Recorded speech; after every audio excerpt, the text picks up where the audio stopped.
Muling nagpakilig at nagpasaya ng kanilang Pinoy fans ang K-pop boy group na Icon.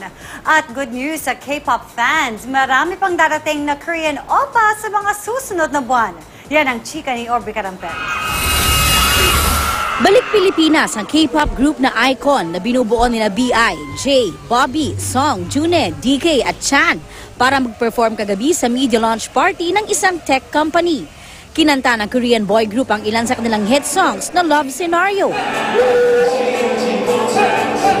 Killing Me, at Bling Bling.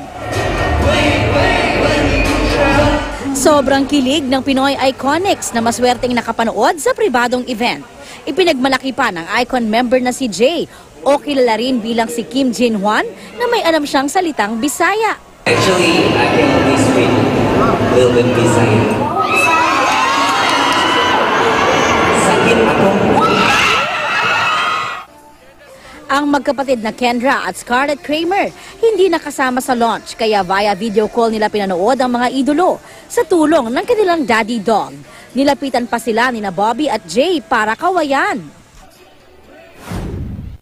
Nakatakda ring dumating sa bansa ang Korean singer na si Park Ji-hoon na mula naman sa K-pop group na 101 para sa kanyang first edition fan meeting sa March 15 sa Araneta Coliseum.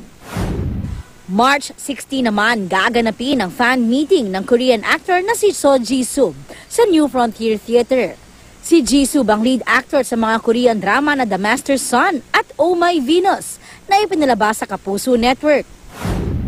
Sa New Frontier Theater din gaganapin ang fan meeting ni So Kang-joon sa May 25.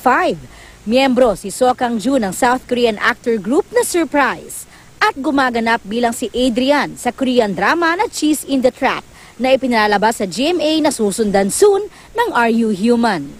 Aubrey Carampel, updated sa Showbiz Happenings.